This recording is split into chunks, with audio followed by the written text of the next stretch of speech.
Edward Edmunds ydw i, Nyrs Arwain i blant a phobl ifanc sy'n Derbyn Gofal, ac rwy'n gweithio i Fwrdd Iechyd Prifysgol Hywel Dda. Yma yn rhanbarth canolbarth a gorllewin Cymru, rydym yn hybu ymagwedd gyfanol tuag at ein gwaith diogelu gyda phlant, oedolion a'i teuluoedd. Wrth gwblhau asesiadau, mae angen i ni fanteisio i'r eithaf ar gyfleoedd i weld, teimlo a chydnabod risg ac ymchwilio iddi ymhellach. Bydd cadw meddylfryd agored a chwilfrydig yn ei galluogi i ddeall profiad bywyd y plentyn, yr oedolyn a'r teulu. Mae chwilfryddedd proffesiynol, ansicrwydd parchus neu ymheuaeth iach yn ymwneud â bod y diddordeb mewn unigolion a'i bywydau yn hytrach na rhagdybio. Yn aml, bydd ymarferwyr yn dod i gysylltiad â phlentyn, unigolyn ifanc, oedolyn neu teulu pan fyddant mewn argyfwng neu'n agored i niwed. Mae'r hyn gweithiadau hyn yn cynnig cyfleoedd holl bwysig i ddiogelu'r plentyn, unigolyn ifanc neu'r oedolyn. Mae ymateb i'r cyfleoedd hyn yn mynnu'r gallu i weld arwyddion o fregisrwydd a'r perygl posibl neu wirioneddol o niwed. Cadw agwedd agored o chwilfrydedd proffesiynol neu ymchwilio ymhellach a deall eich cyfrifoldeb eich hun a gwybod sut i weithredu. Mae gweithwyr proffesiynol chwilfrydig yn ymgysylltu ag unigolion a theuluoedd mewn ymweliadau, sgyrsiau ac arsylwadau ac yn gofyn cwestiynau perthnasol i gasglu gwybodaeth hanesyddol a chyfredol. Mae angen i weithwyr proffesiynol chwilfrydig holi am y bobl arwyddocawol y mywydau bobl sy'n dylanwadu arnynt. Gallai hyn fod yn rhywun sy'n cynnig gofal neu gefnogaeth i'r teulu neu'r unigolyn. Gall fod yn aelod arall o'r teulu, ffrind neu rhywun o'r gymuned. Rhiant plentyn, partner rhiant ac ati. Fel gweithwyr proffesiynol, mae angen i ni fod yn ddewr a chael sgyrsiau sy'n aml yn anodd neu'n annifyr am beth sy'n effeithio ar unigolion a neu deuluoedd.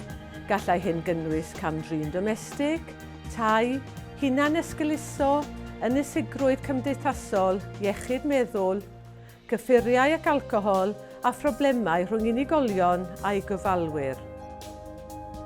Mae angen i weithwyr proffesiynol fod â rhywfaint o ofal wrth lunio barnu a rhaid iddynt driongli gwybodaeth.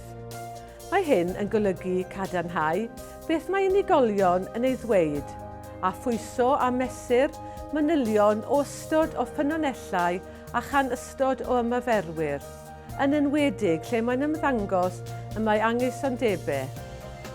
Byddwch yn barod i dderbyn yr annisgwyl a chynnwys gwybodaeth nad yw'n cefnogi eich rhagdybiaethau gwreiddiol yn eich asesiad o sut beth yw bywyd i'r plentyn neu'r oedolyn yn y teulu. Mae hefyd yn bwysig sicrhau bod eich ymarfer yn peidio barnu ac yn wrthwahaniaethol. Mae angen i weithwyr proffesiynol fod yn ymwybodol o'i gwerthoedd eu hunan, heb adael iddynt ddylanwadu ar eu penderfyniadau. Mae'n myfyrio ar ymarfer a manteisio ar oruchwyliaeth rheolaidd yn ffyrdd i gefnogi chwilfrydedd proffesiynol a chynorthwyo gweithwyr proffesiynol i roi'r dull anfarnol a chyfanol hwn ar waith.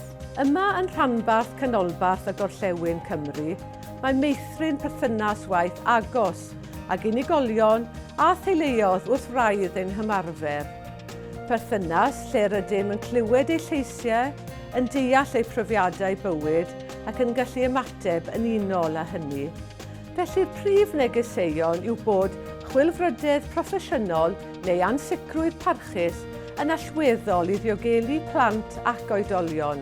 Dylech fod y diddordeb yn yr unigolion rydych yn gweithio yn nhw a rhai sy'n cynnig gofal neu gefnogaeth iddynt, ac ymchwilio'n llawn yn hytrach na rhagdybio. Byddwch yn ymwybodol o'ch gwerthoedd eich hun yn effeithio ar farnau. Trionglwch y wybodaeth rydych yn eich hael a cheisiwch cael cadarnhad annibynnol o'r hyn y mae unigolion yn ei ddweud a phwyso a mesur manylion o ystod o ffynonellau a chan ymarferwyr eraill. Canolbwyntiwch ar brofiad, bywyd a llais yr unigolyn neu'r teulu. Gofynnwch gwestiynau perthnasol a byddwch yn ddewr, byddwch yn barod i gael sgyrsiau anodd.